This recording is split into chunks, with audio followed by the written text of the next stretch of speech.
lagi dengan saya pada kuliah virtual struktural aljabar. Kali ini saya ingin membahas suatu gelanggang yang menurut saya spesial, yaitu gelanggang bilangan bulat. Persisnya ini adalah sebuah daerah integral. Tapi sebelum kita masuk ke sana, saya ingin mengenalkan suatu aksioma yang namanya aksioma Peano, atau mungkin lebih dikenal dengan prinsip matematika induksi ya. Nah, bagaimana prinsip matematika induksi itu ya?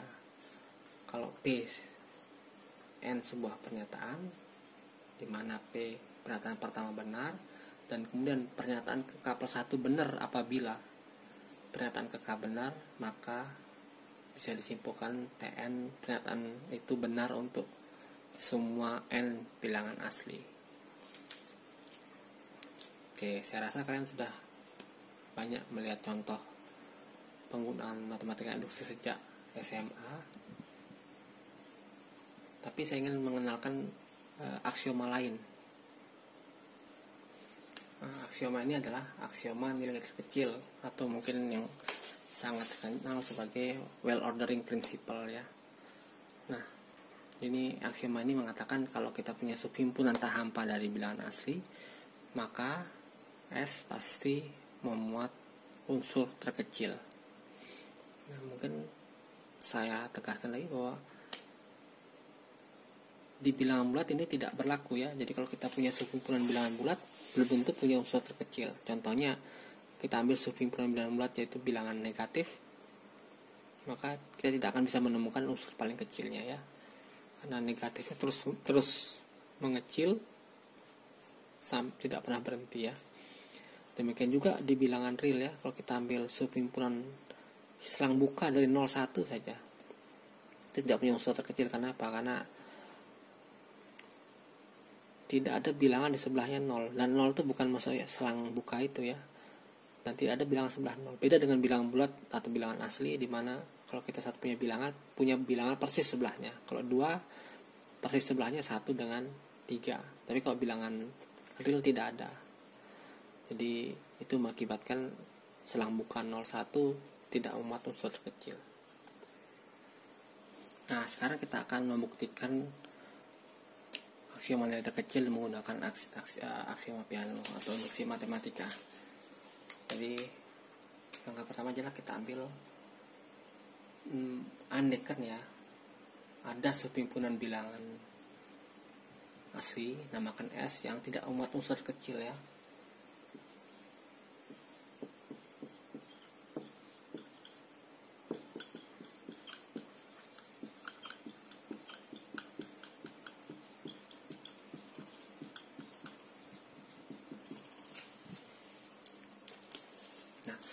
Jadi kalau kita andaikan S adalah subset bilangan asli yang tidak memuat unsur kecil, kita ingin menunjukkan akan terjadi kontradiksi ya. Oke, tentunya S-nya tadi pasti tidak hampa, karena kalau hampa maka ini tidak membuktikan atau tidak menunjukkan bahwa ada subhimpunan N yang seperti ini. Oke. Nah, kalau S tidak memiliki unsur kecil, artinya 1 pasti tidak ada di S. Oke. Kenapa? Karena 1 unsur kecil bilangan asli ya, pasti kalau 1 ada di S dan S subset bilangan asli, pasti 1 dalam unsur kecil. Ya, jadi 1 tidak ada di S. Nah, sekarang saya ingin memisalkan himpunan T, yaitu komplement dari S. Nah, karena T ada komplement dari S atau bilangan asli tapi dibuang semua yang ada di unsur di S, maka otomatis 1 ada di T. Nah, sekarang andaikan N ada di T. Jadi kalau kita misalkan setiap X bilangan asli yang kecil atau sama dengan N itu ada di T, kita ingin tunjukkan bahwa semua bilangan asli yang lebih kecil dari K+1 atau N plus 1 juga benar. Nih, harusnya K ya. Jadi kita mulai ingin menggunakan yang kedua ini. Nah, pertanyaan saya, apakah K plus 1 ada di T? Andaikan K plus 1 ada di S. Andaikan K plus 1 ada di S. Mungkin nggak?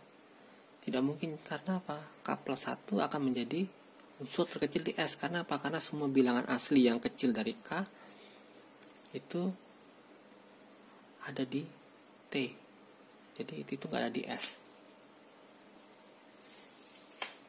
Jadi akibatnya 1 plus K tidak mungkin di S ya. Karena sekali lagi, kalau 1 plus K ada di S dan semua yang lebih kecil atau sama dengan K itu ada di T, maka 1 plus K otomatis menjadi unsur terkecil dari S. Sedangkan kita mengandaikan tadi S tidak memuat unsur terkecil. Oke, akibatnya apa? Akibatnya 1 plus K ada di T.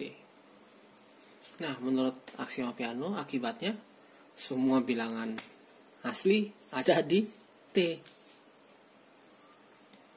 Karena semua bilangan asli ada di T, maka S pasti himpunan kosong. Ya, akibatnya ya sudah jelas bahwa semua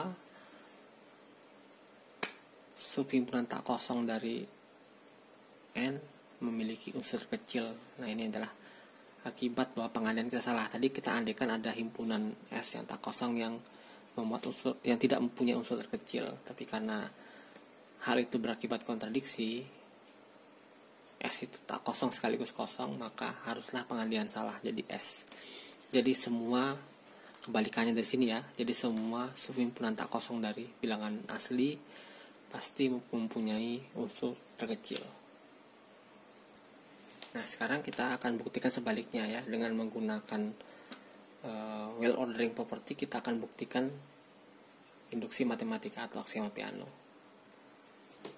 Nah, jadi kita misalkan P sebuah pernyataan di mana P1 benar, dan yang kedua adalah PK plus 1 benar kalau PK benar. Nah, dari sini ingin saya tunjukkan bahwa PN itu benar untuk semua bilangan asli.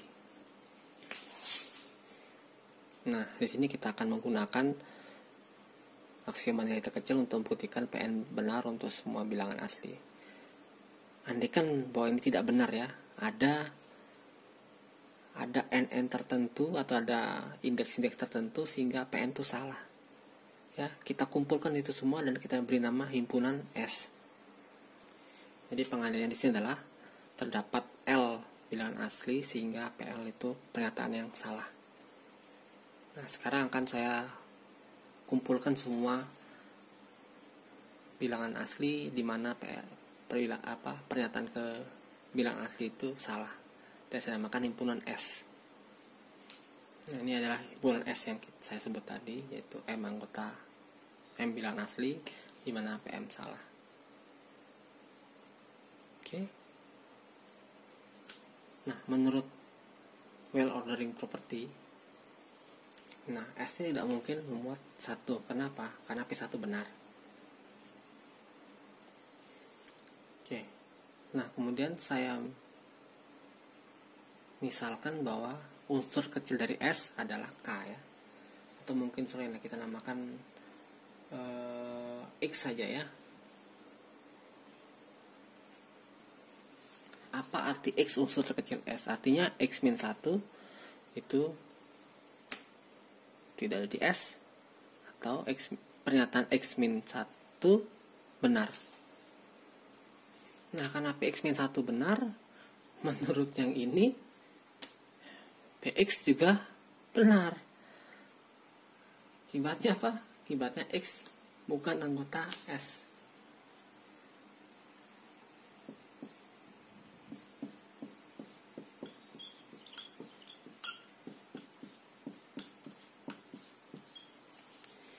Nah, disinilah kita dapat kontradiksi bahwa X itu unsur di S dan X itu bukan unsur di S.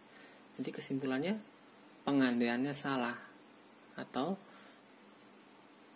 yang benar adalah negasi dari pengandaian, yaitu terdapat L bilangan asli sehingga PL salah. Jadi negasinya adalah setiap L anggota N, PL adalah benar. Oke. Jadi itu bisa dikatakan artinya PN benar untuk semua N bilangan asli. Nah, ini kita sudah buktikan kebenaran induksi matematika. Jadi kalau 1 dan 2 dipunyai, maka pasti pernyataan itu benar untuk semua N bilangan asli. Oke. Jadi sudah kita buktikan bahwa aksioma Peano itu atau induksi matematika itu ekuivalen dengan well ordering property atau aksioma nilai terkecil. Sekarang kita mulai masuk ke bilangan bulat. Jadi kalau saya punya dua buah bilangan bulat A dan B, A saya katakan membagi B, simbolnya A garis B gitu ya. Kalau ada unsur lain namanya C, bilangan bulat lain namanya C, sehingga B itu sama dengan A kali C. Nah, ini mungkin mirip dengan definisi membagi nol ya, tapi sebenarnya sedikit berbeda ya. Jadi sekali lagi A dikatakan membagi B jika ada bilangan bulat C, di mana B itu sama dengan A dikali C. Nah, kemudian ini yang di SMA mungkin kalian kenal, A itu adalah faktor dari B. Oke, itu yang lebih populer di kalangan anak-anak SD mungkin atau mungkin sampai SMA ya. Bahwa A dikatakan faktor B artinya B itu sama dengan A kali sesuatu gitu ya. Contohnya 12 itu sama dengan 2 kali 6. Berarti 2 itu adalah 2 dan 6 itu faktor dari 12. Tapi sekaligus di sini kita bilang bahwa 2 itu membagi 12 atau 6 membagi 12. Nah, ini mungkin sifat yang wajar ya. Kalau A membagi B dan B membagi C, maka A pasti membagi C. Atau dikatakan kalau A nya faktor B dan B itu faktor C, otomatis A itu faktor dari C juga. Oke, jadi buktinya nggak terlalu susah ya. Jadi kalau A membagi B artinya B sama dengan X kali A. Sementara kalau B membagi C artinya adalah C sama dengan Y kali B untuk suatu XY bilangan bulat ya. Nah, dari sini kita bisa dapatkan, tinggal ganti B nya sama XA. Jadi kita ganti ke sini, C sama dengan YXA. Oke. Nah, YX ini kita bisa simbolkan dengan satu bilangan bulat lain, namanya kan Z ya. Jadi C sama dengan Z kali A. Nah, dari sini kesimpulannya adalah A membagi C. Oke, jadi terbukti ya, kalau A membagi B dan B membagi C, otomatis A membagi C. Oke, sifat keduanya adalah kalau kita punya AB, MN bilangan bulat, maka dan C membagi A dan C membagi B, otomatis C membagi kombinasi linear A dan B ya. Jadi M dan N nya boleh diganti apa aja, C tetap membagi kombinasi linear A dan B. Buktinya tidak begitu susah sebenarnya. Jadi kalau kita punya ini, maka kita dapatkan A sama dengan XC. Ini kita dapatkan B sama dengan YC. Oke. Kemudian ini kita kalikan M, ini kita kalikan N. Jadi MA sama dengan MXC dan NB sama dengan NYC. Nah, kita lihat bahwa ini kan satu bilangan bulat. Akibatnya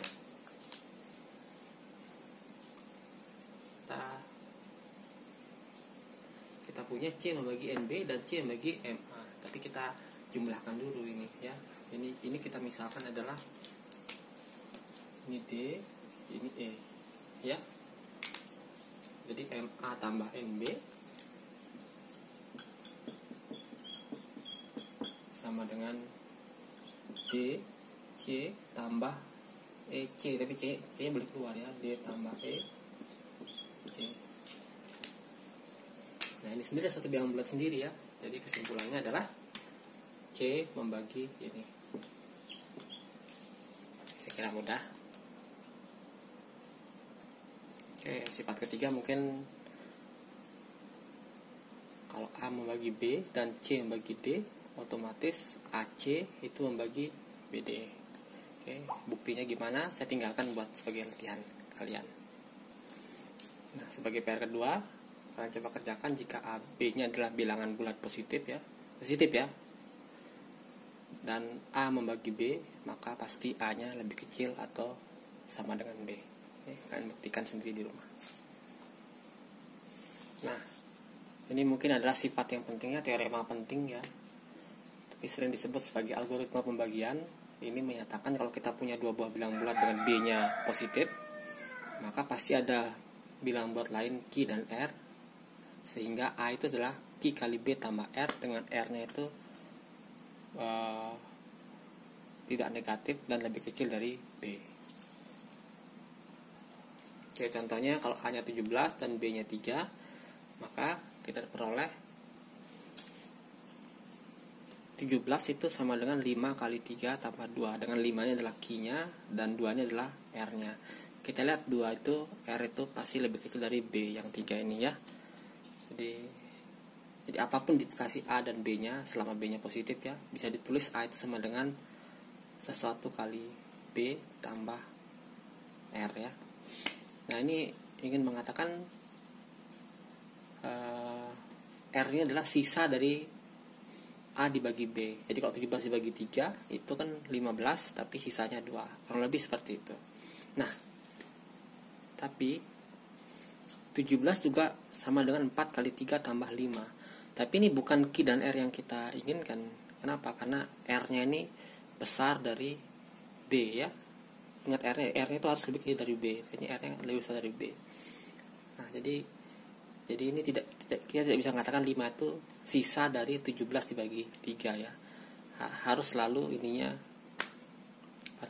sisanya itu lebih kecil pada B-nya. Oke. Jadi ini adalah algoritma pembagian, dan ini sering kalian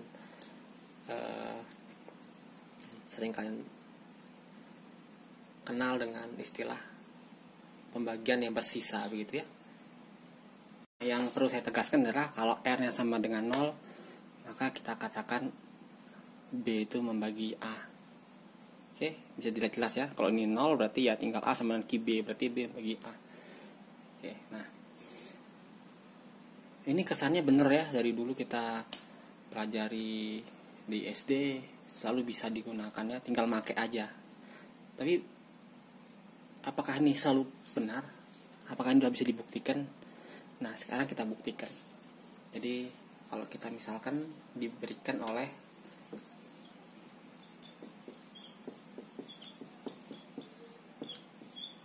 AB bilangan bulat dengan B positif. Oke, perlu saya beritahu kadang-kadang di algoritma pembagian itu B tidak mesti positif, yang penting tidak 0 aja ya. Tapi mungkin kita fokuskan ke di B yang positif saja. Misal diberikan A dan B bilangan bulat dengan B-nya positif, kita ingin temukan apa Q dan R ya. Oke, pertama-tama saya ingin membangun sebuah himpunan S. Ya, S itu adalah himpunan semua bilangan asli atau semua bilangan bulat positif, di mana Z1 sama dengan A minus BX dengan X-nya bilangan bulat. Nah, idenya bagaimana? Nah, karena ini adalah isinya adalah bilangan asli semua, kalau ini benar, berarti menurut aksioma yang kita bahas di awal, yaitu aksioma nilai terkecil, maka pasti punya unsur terkecil, namakan R. Nah, itulah calon R-nya. Jadi R itu sama dengan A kurang BX atau BX-nya pindah ke sini, jadi seperti ini ya. Itu calon R-nya. Oke. Nah, tapi sebelum menuju ke sana, kita ingin menunjukkan bahwa himpunan S itu tidak hampa. Kalau hampa berarti emang tidak selalu ada ini ya. Jadi kita harus buktikan bahwa S ini tidak mungkin hampa. Nah, bagaimana buktikan ini tidak hampa? Jadi kita bagi kasus A-nya. A-nya itu kalau dia non negatif ya. Kalau A-nya non negatif artinya apa? Bisa kita pilih X-nya 0. Jadi Z itu sama dengan A kurang B kali 0. Dan ini sama dengan A. Dan ini adalah bilangan positif ya. Akibatnya, oke maaf ya. Nah, jadi akibatnya oke ini harusnya positif ya. Kalau A nya positif, maka didapatkannya Z nya positif. Jadi kita pilih berarti ini tidak hampa ya, karena bisa kita pilih X sehingga A min BX itu anggota bilangan asli ya. Nah bagaimana kalau 0? Kalau 0 ya tinggal dipilih X nya. Kalau A nya 0, kita pilih X nya adalah bilangan negatif. Oke, kan X nya ada bilangan bulat di sini ya, tidak dibatasin gitu. Jadi untuk A nya non negatif, kita dapatkan S nya tidak hampa. Bagaimana kalau A nya negatif? Nah kalau A nya negatif berarti negatif A itu bilangan positif ya. Dan kemudian kita punya B nya itu positif. Jadi B pasti lebih besar dari 1. Karena B lebih besar 1 dan A lebih besar dari 0, maka kita dapatkan kalau kita kalikan, kita dapatkan minus AB itu lebih besar atau sama dengan minus A ya. Jadi kita dapatkan minus AB lebih besar atau sama dengan minus A. Nah dengan mudah ini kita tinggal dapatkan A nya pindah ke kanan. Kita dapatkan, jadi kita dapatkan A minus AB besar sama dengan 0. Itu yang ditulis biru itu. Oke, jadi kita dapatkan X nya adalah A ya. Jadi kita dapatkan X nya adalah A. Jadi kita bisa simpulkan bahwa S nya tidak hampa. Karena S tidak hampa berarti dia adalah subset bilangan asli dan dia memuat unsur terkecil. Nah, karena S unsur terkecil maka SR itu akan sama dengan A minus B kali suatu X di Z ya. Kita namakan X nya itu Q. Jadi kalau kita atur ulang berarti A itu sama dengan BQ tambah R. Jadi kita sudah dapatkan hal pertama yang kita inginkan. Oke, tinggal kita tunjukkan bahwa R nya nggak mungkin lebih dari B. Dia tidak 0 ya sudah jelas karena dia anggota S ya. Nah, untuk menunjukkan R kecil dari B, kita pakai kebalikannya ya, atau kontradiksi. Andaikan R itu besar atau sama dengan B ya. Jadi kita misalkan andai R itu besar sama dengan B.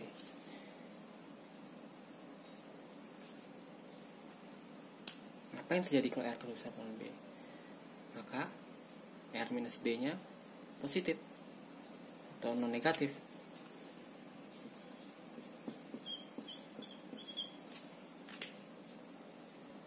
Oke, positifnya saya tanda ini saya taruh sebelah kiri.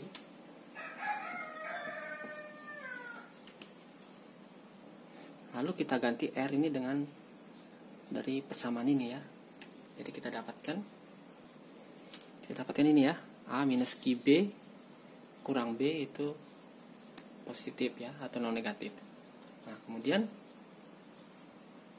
kita dapatkan ini menjadi A minus Q tambah 1B. Oke, jadi kita sederhanakan demikian. Nah karena ini non negatif, berarti R min B nya ini anggota S, iya kan? Anggota S nya apa? Yang bisa ditulis sebagai A minus sesuatu kali B, begitu ya. Kalau gitu apa yang terjadi? Kita punya R min B anggota S dan R min B karena B nya positif, R min B pasti lebih kecil dari R. Nah, di sini kita dapatkan suatu kontradiksi. Kita dapatkan R min B lebih kecil dari R anggota S. Itu kontradiksi dengan R adalah unsur terkecil di S. Karena R min B lebih kecil dari R ada di S. Akibatnya pengandian salah. Jadi pengandian ini salah ya. Jadi yang benar adalah R-nya kecil dari B dan R-nya tidak negatif. Jadi kita peroleh sifat ini. Oke. Jadi sudah terbukti bahwa pasti bisa ketemukan Q dan R apapun A dan B-nya selama B-nya tidak 0. Nah mungkin yang perlu saya tanyakan adalah saya agak sloppy tadi ya. Jadi seakan-akan S ini memuat 0 ya. Padahal sebenarnya aksioma nilai terkecil itu berlaku juga untuk bilangan cacah ya, dengan memasukkan 0 ya. Jadi tidak begitu signifikan sebenarnya. Jadi kalau kalian bertanya-tanya, lo ini kan boleh 0 gitu ya. Ya sebenarnya ini bisa kita asumsikan aksioma, bukan diasumsikan ya, sebenarnya berlaku juga aksioma nilai terkecil pada bilangan cacah. Saya ingin tekankan salah satu alasan kenapa B-nya diminta yang positif aja, padahal sebenarnya bisa aja yang tidak 0 saja ya. Itu ada untuk menjamin bahwa Q dan R-nya itu tunggal ya. Kalau tidak dipaksa B-nya positif, maka Q dan R-nya tidak tunggal ya. Nah untuk bukti ketunggalannya saya tinggalkan sebagai latihan.